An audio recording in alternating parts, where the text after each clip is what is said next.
आखिरकार 4 साल की प्रतीक्षा के बाद मुंबईकर गुरुवार यानी आज अपना नगर सेवक चुनने के लिए मतदान करने जा रहा है।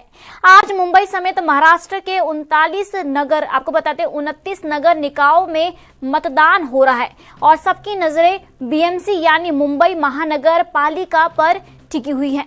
वोटिंग सुबह 7:30 से शाम 5:30 बजे तक होगी और वोट गिनती 16 जनवरी को होगी। बीते 25 सालों से शिवसेना का कब्जा कर रहा बीएमसी पर अब बीजेपी और ठाकरे परिवार के बीच जोरदार मुकाबला देखने को मिल रहा है। चुनावी माहौल गर्म है। एक तरफ बीजेपी परिवर्तन की लहर का दावा कर रही है तो दूसरी तरफ शिवसेना और मनसे मराठी मानुष और अस्मिता के मुद्दे पर जोर दे रही है। बीएमसी की 227 सीटों पर कुल 1700 उम्मीदवार मैदान में हैं और 1.03 करोड़ मतदाता अपने मत का प्रयोग करेंगे। शिवसेना के विभाजन के बाद पहली बार हो रहे इस चुनाव में ठाकरे परिवार की राजनीति ताकत की परीक्षा होगी। अब देखना यह होगा कि मुंबई की जनता विकास, संविधान या अस्मिता में से किसी मुद्दे को तरजीह देती है।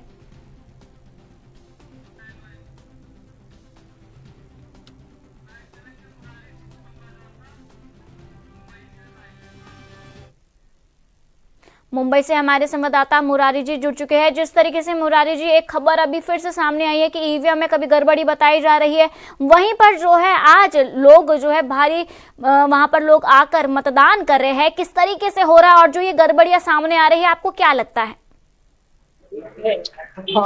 बिल्कुल, मुंबई की 227 सीटों पर मतदान चल रहा है। कुछ पोलिंग बूथ पर ईवीएम मशीन में टेक्निकल प्रॉब्लम आई है, जिसके लिए दूसरी मशीनें वहां पर रखी जा रही हैं। इस चुनाव प्रचार के दरमियान सारी राजनीतिक पार्टियां जिस तरीके से प्रचार की थी, मतदाता भी एक उत्साह के साथ जो है वो पोलिंग बूथ पर पहुंच रहे हैं। तकरीबन 12 बजे का जो चुनाव आयोग की तरफ से आंकड़ा जारी किया गया था, वो उत्तर मुंबई में देखा जाए तो 21%, जबकि मुंबई के अंदर जो है 31% जो है कि मतदान हुआ है। ये अंदाजा मतदाताओं का जो रुझान है ये साफ तौर पर बता रहा है कि परिवर्तन के तहत ये मतदान हो रहा है। सुरक्षा के लिहाज से भी अगर बात करें तो मुंबई पुलिस के कई जवान तैनात है। मुरारी जी, एक सवाल ये भी उठता है कि अभी जो है एक आरोप लग रहा है कि स्याही जो है वो मिटाई जा रही है। फिर से जो है इसी पर फिर सवाल उठ रहा है। लोगों को ये कहा जा रहा है कि आखिर ये क्या हो रहा है, क्या ये कोई रणनीति है या साजिश है? आखिर ये क्या है? ये सोची समझी साजिश भी तो लग सकती है, क्योंकि लोग जो है स्याही मिटा रहे हैं।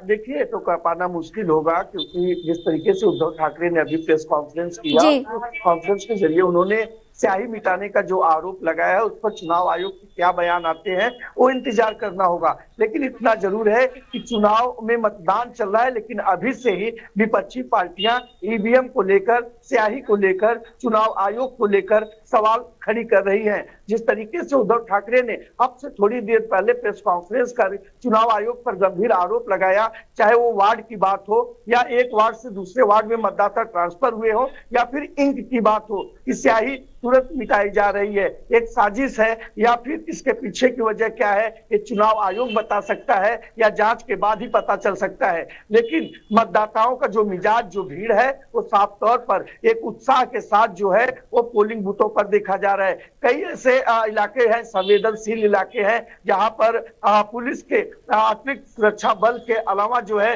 तमाम जो एजेंसियां हैं वो तैनात की गई है, कहीं पर किसी भी प्रकार की कोई गड़बड़ी न हो। जिस तरीके से हमने पहले भी कहा कि ईवीएम टेक्निकल प्रॉब्लम होता है, इलेक्ट्रॉनिक मशीनें हैं, अगर कुछ प्रॉब्लम होता है तो चुनाव आयोग की टीम और उनके लोग वहां पर है, ईवीएम तुरंत बदली कर दिया जा रहा है। लेकिन हमने और जैसे कहा कि 4 साल के इंतजार के बाद जो है मतदान का जो समय आया है, इसमें बूढ़े बुजुर्ग या नौजवान जो पहले बार मतदाता है वो बड़ी संख्या में घरों से बाहर निकले हैं। जी मुरारी जी, आपका धन्यवाद हमारे साथ जुड़ने के लिए।